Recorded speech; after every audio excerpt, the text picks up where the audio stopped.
Yo, j'espère que tu vas bien, moi ça va nickel, comme d'hab. Alors, petit contretemps, je devais te montrer aujourd'hui les vidéos du premier jour du programme qui était donc lundi, mais j'ai supprimé les vidéos, voilà, je suis très content. J'ai supprimé ça il y a une demi-heure parce que je triais mon téléphone, donc je suis plutôt content. Au lieu de l'avoir trié après, tu sais, chose que je ne fais jamais en plus, trier mon téléphone, mais je l'ai fait pile au bon moment, donc c'est pas grave, je vais m'adapter et du coup je vais te parler un petit peu du programme en général, de comment il va s'axer et de quels exos je vais faire et pourquoi c'est organisé de cette façon-là. Alors c'est un programme sur 15 semaines, c'est vraiment axé autour des powerlifts, donc autour du squat, du développé couché et du deadlift. Donc en gros c'est pour prendre de la force sur ces trois mouvements-là spécifiquement. Et après bien évidemment tu as des exercices accessoires donc, qui sont là pour te faire prendre du muscle sur les autres zones du corps pour pas que tu sois déséquilibré. Et si tu veux je te mettrai le lien dans la description parce que c'est un programme gratuit que j'ai téléchargé sur le site d'un coach américain, donc tu peux faire la même chose si tu veux. Par contre c'est écrit en anglais, donc là c'est pour ça que je vais te montrer comment c'est organisé le split, et c'est marqué en anglais, donc je vais t'expliquer un petit peu comment ça se passe. Alors en gros il y avait 2 splits recommandés, et moi du coup je vais m'entraîner le lundi, le mardi, jeudi et samedi. Le lundi il y a du bench, le mardi il y a du squat et du deadlift, le jeudi il y a du bench, le samedi c'est squat, bench et deadlift. Alors pourquoi il y a marqué premier, second, tertiaire? C'est pas par rapport à la place qu'il a au début ou à la fin de la semaine, c'est par rapport à l'intensité qu'on va mettre dans chaque entraînement. Donc par exemple là tu vois le lundi c'est second bench, donc par rapport à un degré de difficulté c'est le deuxième plus dur de la semaine, tu vois. Pareil pour le squat et pareil pour le soulevé de terre. Donc j'ai 2 squats dans la semaine, 3 bench et 2 soulevés de terre aussi. Mais il y a des variations donc je vais te les expliquer. En gros le second bench qui est du coup le lundi, c'est du tempo bench. Donc en gros, j'ai du développé couché à faire en retenant la phase excentrique 3 secondes. Le mardi, le premier squat du coup, c'est squat compétition. Donc en gros, tous les paramètres que tu utiliserais pour soulever le plus de poids possible. Ce jour-là, du coup, c'est du pause squat. Donc en gros, je fais comme si je faisais un squat normal, sauf que je fais une pause d'1 seconde en bas. Et ensuite, j'ai du second deadlift, mais là, du coup, c'est du RDL.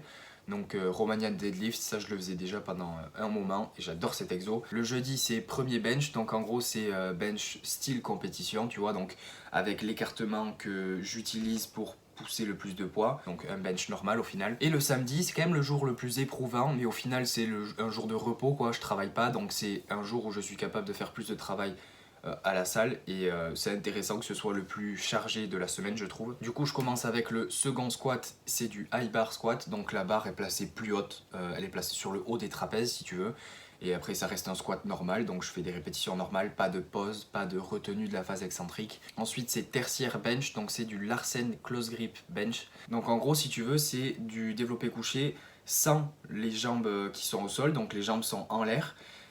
Ça permet vraiment d'utiliser uniquement le haut du corps, et le fait que ce soit close grip, c'est l'écartement des mains il est un peu plus rétréci, ça fait qu'il y a une plus grande amplitude de mouvement, et du coup je peux compter uniquement sur mon haut du corps pour pouvoir pousser la barre. Et ensuite du coup j'ai le premier deadlift de la semaine, donc c'est du sumo deadlift. Je me suis remis à en faire parce que j'ai vraiment envie de progresser à ce lift là. J'en avais pas fait pendant 3 mois je dirais, peut-être un peu plus, parce que mon adducteur ne me le permettait pas. J'avais une grosse douleur à l'adducteur dès que je le faisais. Du coup c'est pour ça que j'avais repris vraiment à faire le mouvement par-ci par-là pour pouvoir réapprendre à mon corps à faire le mouvement sans avoir de douleur, et l'implémenter de façon progressive, tu vois. Donc je pense et j'espère ne pas me blesser du coup pendant ces 15 semaines et même pour le reste du temps, parce que je vais vraiment faire attention à augmenter le volume de travail d'une manière beaucoup plus raisonnée et progressive que ce que j'ai fait par le passé, ce qui m'a conduit à me blesser. Et donc en gros pour ce premier deadlift du coup c'est du sumo deadlift mais pause. Donc en gros si tu veux je soulève la barre, et quand elle est à ça du sol, donc des fois ça va être ça, des fois ça va être ça dépend vraiment de ma technique, il faut que je fasse une pause de 1 seconde et que je reprenne le lift. Et ça t'aide vraiment à garder une bonne rigidité au niveau du bas du dos, parce que moi ce que je sais c'est que mon point faible c'est le sol. Une fois que j'ai passé le sol, la barre elle monte tranquille, mais j'ai tendance à du coup avoir un défaut de technique au sol, donc mon bas du dos si s'arrondit c'est au sol. Et si je fais ça, le post deadlift, ça m'aide, ça me force en gros à garder une position parfaite juste au-dessus du sol et à la maintenir pendant au moins 1 seconde. Donc en fait, ça m'aide énormément, et j'espère que ça aura, normalement, ça aura un bon carry-over un bon transfert pour le sumo deadlift normal quoi. Donc voilà, ça c'est pour ce qui est du split au niveau des powerlift, donc du squat, bench et deadlift. Après il y a bien évidemment des exercices accessoires, mais ça je t'en parlerai de façon plus détaillée quand je ferai une vidéo par séance, parce qu'en gros je vais te faire une vidéo sur le lundi, une vidéo sur le mardi, et etc. quoi en gros, au fur et à mesure de ma progression, et je te parlerai à chaque fois des charges que j'utilise, comment ça se passe, etc. Et un autre truc dont je voulais te parler, c'est que cette programmation, il y a pas mal d'exercices, surtout les premiers, genre par exemple premier squat, premier bench, premier deadlift, qui sont axés autour des RPE.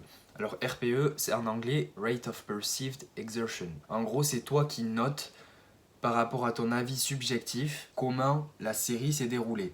Je m'explique, les RPE c'est sur une échelle de 1 à 10 si tu veux, et en gros RPE 10 c'est t'aurais pas pu faire une autre répétition, sûr c'était ton max en fait. RPE 9,5 t'aurais peut-être pu faire une autre répétition, ou alors t'aurais pu faire juste ce nombre de répétitions là avec un peu plus de poids, tu vois. RPE 9 c'était sûr que t'avais une autre répétition, RPE 8,5 t'avais une mais peut-être deux, RPE 8 c'était sûr que t'en avais deux. Et en gros en général en powerlifting ils ont tendance à noter les RPE à partir de 6, parce que le problème c'est que si tu commences à faire RPE 5, 4, 3, c'est difficile de dire ah ben là j'ai fait une répétition, j'en avais encore 7 sous le pied, tu vois. C'est un peu difficile à dire, plutôt que là j'ai fait une répétition, j'en avais encore 4 sous le pied, tu vois. C'est un peu plus précis quand même. Et donc en gros, premier squat, premier bench, etc. Ça va s'axer autour des RPE. Donc ce sera à moi à jauger en fonction de comment je me sens sur le moment et comment la barre bouge, parce que je vais me prendre en vidéo aussi et c'est intéressant d'avoir un avis objectif, donc la vidéo, pour voir si ton avis subjectif il est pas un peu biaisé, parce que par définition notre avis il est biaisé. Il y a des jours où tu vas te sentir plus fatigué que d'autres et tu vas te dire oh là là la barre elle a l'air hyper lourde, j'arrive pas à la soulever vite. Tu regardes la vidéo et en fait tout bouge très bien, donc au final c'est très intéressant d'avoir une vidéo de tes lifts pour voir si tu es bien dans la bonne direction ou non. Et ensuite, en fonction de comment je performe sur la première série de la séance, ça va me donner les charges que je dois mettre pour les autres séries de travail, tu vois. Donc c'est hyper intéressant parce que c'est de l'autorégulation en fait. C'est-à-dire que si il y a un jour où je suis vraiment genre à plat et que je fais du coup une perf qui est bof, voire moins bien que la semaine d'avant, ben en gros ça va autoréguler les séries d'après pour pouvoir me permettre de récupérer et d'arriver à la prochaine séance frais, au lieu d'accumuler encore de la fatigue par-dessus de la fatigue, et les séances d'après venir et être complètement cuit et probablement se blesser ou régresser. Donc je trouve ça hyper intéressant comme approche.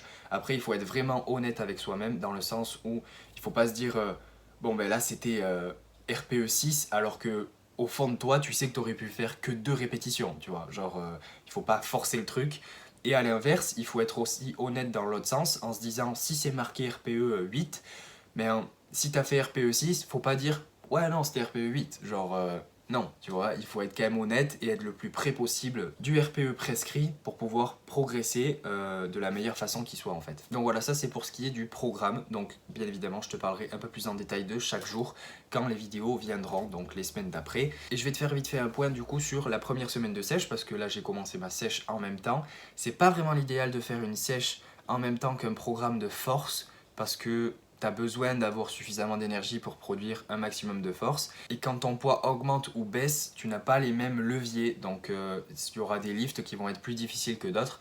Par exemple, le squat et le bench vont potentiellement être plus difficiles en sèche, parce que si tu veux, la masse pousse la masse, tu vois. Plus tu as de poids, plus tu es capable de pousser de poids. Par contre, le deadlift, genre tu soulèves un poids, donc ce sera pas plus facile, mais ce sera moins difficile, on va dire, que le squat et le bench. Donc on verra comment ça se passe de toute façon.